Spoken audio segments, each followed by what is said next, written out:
Hi, welcome to Curio. My name is Rich. I want to talk to you about something today I think is an important subject. But let me start by saying that there was a group of my friends and I were watching a football game, and a player made a weak attempt at something on the field, and let's just say we called into question his manhood, as it were. And we heard the phrase, this guy needs to man up.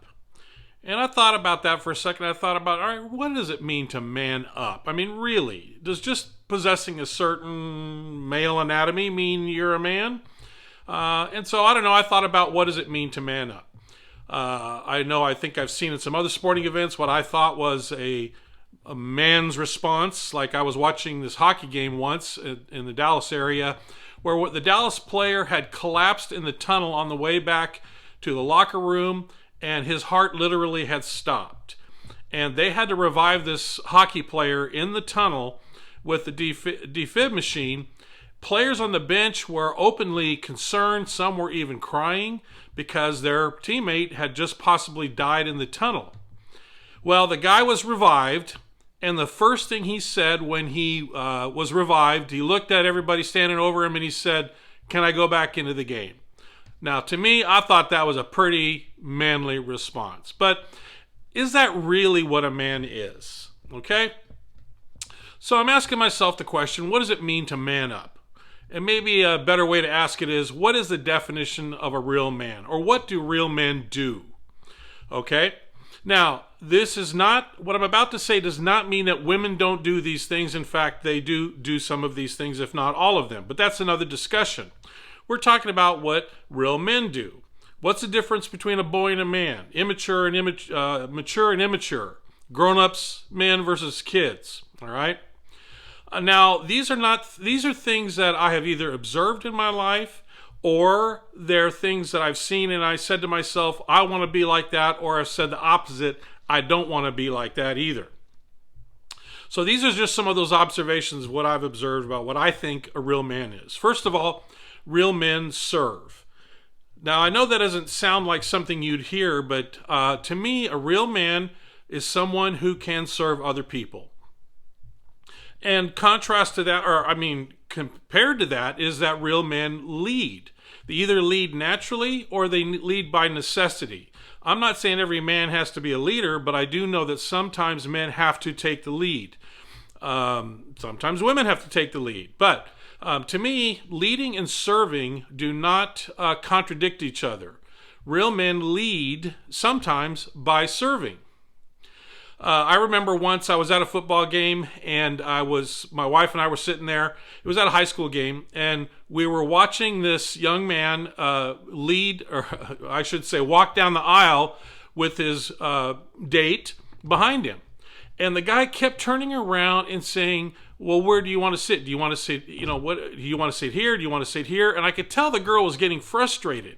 And I wanted to just scream at the kid, look, just sit down, or tell her we can sit here, here, and sit down. She will let you know if she doesn't want to sit there. Trust me. I just wanted that kid to just lead. It's a simple thing just to say, we're going to go down this aisle, we're going to sit in these seats, and if she doesn't like it, they can get up and move later. But I could tell he was in need of some leadership. He needed to man up and just help that young lady sit.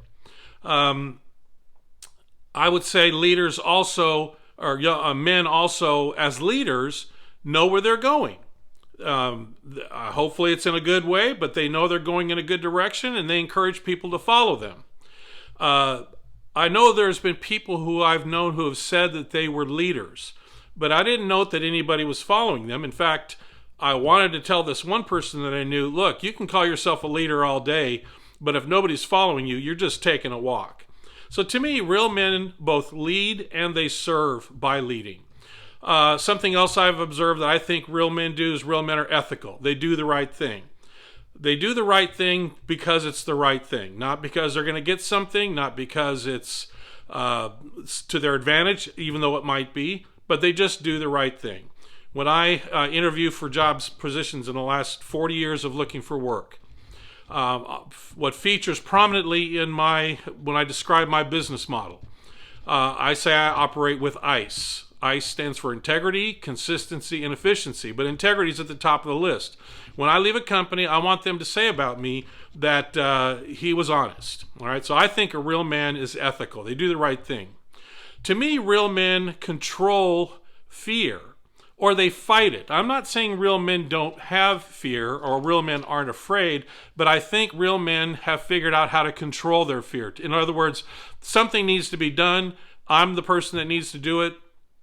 I'm afraid, but I'm going to fight my fear, and I'm going to take care of business.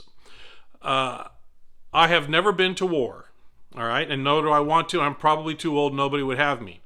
But whenever I've watched war movies, I cannot imagine and I can't believe the manhood I see when men who know they're going to possibly their death forge ahead. And if you ask them, they would have said, I was just doing my job.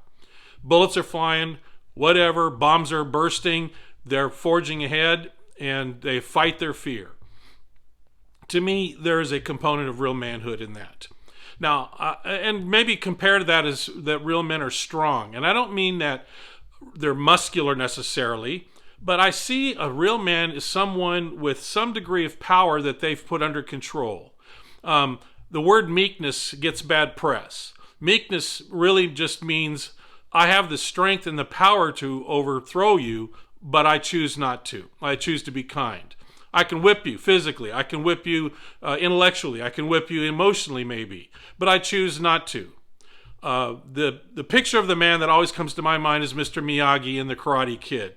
Here is a short little guy who could probably whip most of the people, even the Cobra Kai people, whip them pretty soundly, but he said, I only do this to defend myself. I don't do this to overpower people. So I see part of real manhood is a strength which says I can control this, I can control you, but I choose not to. I choose to use my strength to help people, not to hurt them. To me, part of being a real man is also something called respect. Real men give respect, and to me, real men receive it.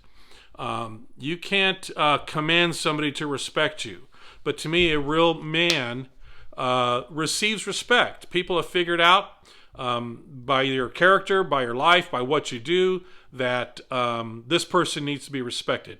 Now, I also said I can give it. Sometimes my pride wants me to not respect somebody for stupid reasons usually, but for whatever reason. I don't want to give this person the respect that they deserve. But you know what? A real man can give respect as well as receive respect, in my opinion. Now, here's a weird one you may think. To me, real men are sensitive. Now, by sensitive, I don't mean necessarily emotionally crippled or anything like that. I just mean that a real man can treat people carefully or delicately if and when they require it. I'm an old rock and roller, and let's just say I go to a pawn shop and I buy a cheap guitar for $10, all right? And I'm going to treat that guitar a certain way. But if you were to give me a Jimi Hendrix played Fender Stratocaster or Fender Strat or Gibson Les Paul that Eric Clapton played, I would handle those with a much higher degree of sensitivity because they deserve it. If I had a Hannes Wagner baseball card currently selling for $3.2 million, do you think I would treat that with a higher degree of sensitivity? You bet I would. So to me, real men are sensitive with regards to people. All right. Sometimes some people are more delicate. That doesn't mean they're less valuable. It just means they're more delicate, just like you would treat a rare piece of china. Okay. To me, real men also do something called sacrifice. Real men can say no to themselves to benefit someone else. Those of you that have been in relationships, you know what this means. Sometimes I have to say no to what I want, and for the sake of my relationship with another person, I sacrifice something. I compromise sometimes. Compromise is not a bad word. Sometimes compromise means that I will give up something, the other person gives up something so that the relationship prospers or benefits. Well, real men, to me, are able to sacrifice. They're able to say no to themselves, okay? Especially with regards to relationships with our friends, with our spouses, with our children. Real men have sacrificed for their country or for noble causes. Real men, I hate to keep going back to the war thing, but real men jump on grenades for the sake of their brothers. But real men also take out the trash and do dishes. Not something that I like doing, but because I want to sacrifice for my family, I'll do stuff like that. So those are just some thoughts about what I think a real man is. Now, if you're a woman reading this, and if you're thinking to yourself, well, these people don't exist. Well, first of all, of course not. If I were to describe what a real woman is, there are probably men that say they don't exist. But these are things that I think men should strive for. It takes a long time to have all of these characteristics, or even some of them, over a lifetime. Men have to mature just like women do. So what I like to see in myself, and what I like to see in what I call a real man, is some kind of an attempt to start moving in this direction. All right? Am I respecting others? Am I encouraging other men in my life to do the same things? Am I asking them to follow me as I try to be a real man? Some men have all of these things. Some have some of these things. I just try to strive for them as best I can. Lastly, I was thinking of an example of a real man that wasn't in a football game or in a battle. And we just passed Christmas, and I always watch It's a Wonderful Life, an old movie about a man named George Bailey, who all his life he wanted to be an explorer. He wanted to travel. He wanted to travel the world and do great things, build big buildings. But because of other people in his life, the needs of his family, the needs of his brothers and other things, he stayed home while other people got successful. And he got to a point in his life where he pretty much, he said, I don't necessarily want to kill myself, but I wish I'd never been born. And the whole point of the movie is showing what would have happened to the world because if this person, George Bailey, had not been born.